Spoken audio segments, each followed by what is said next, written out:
Teman-teman, sejak diluncurkan film dokumenter Dirty Food, saya mendapat banyak pertanyaan ya, terutama dari teman-teman APH dan juga teman-teman pengamat hukum lainnya. Pertanyaan mereka sederhana, apakah film dokumenter Dirty Food ini mengandung unsur pidana atau tidak? Kalau iya, unsur pidana yang dikandungnya itu apakah diatur di dalam undang-undang ITE atau ada undang-undang lain? Begini, saya jawab dengan pertanyaan yang seragam. Ya, baik, saya tonton dulu ya. Akhirnya saya tonton dan film itu 1 jam dulu. 1 jam, kalau nggak silap 1 jam 22 menit ya, atau 1 jam 57 menit, saya lupa ya, tapi 1 jam lebih saya menontonnya. Setelah saya tonton, saya putar balik, saya tonton lagi, putar balik lagi. Akhirnya simpulan saya, film dokumenter ini tidak mengandung perbuatan pidana sebagaimana yang dipertanyakan kepada saya. Kenapa?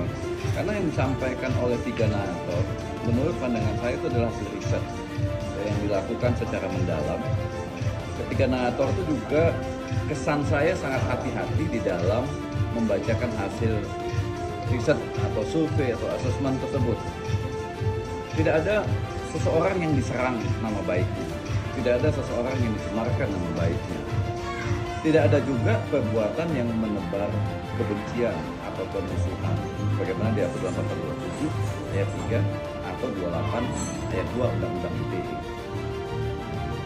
Juga tidak mengandung unsur kabar bohong sebagaimana diatur dalam pasal 14, pasal 15 Undang-Undang Nomor 1 tahun 46, tidak mengandung unsur kabar bohong, sehingga pasal 14 dan 15 Undang-Undang 1 tahun 46 tentang peraturan hukum pidana tidak ada elemen yang terpenuhi.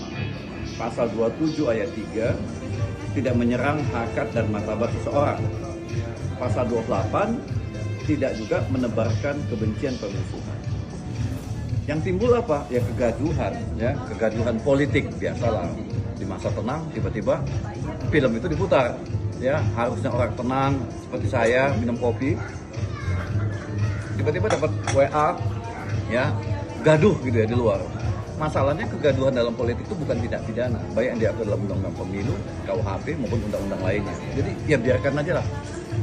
062 itu memang dari dulu suka gaduh ya. Jadi jangan merasa bahwa film itu telah menimbulkan kekacauan, telah menimbulkan keonaran, telah menimbulkan kebencian di kalangan rakyat.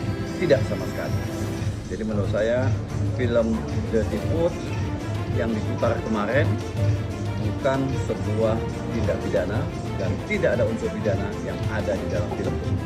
Mudah-mudahan penjelasan ini mudah dipahami sehingga tidak ada lagi pertanyaan apakah ada unsur pidananya atau tidak ada unsur pidana.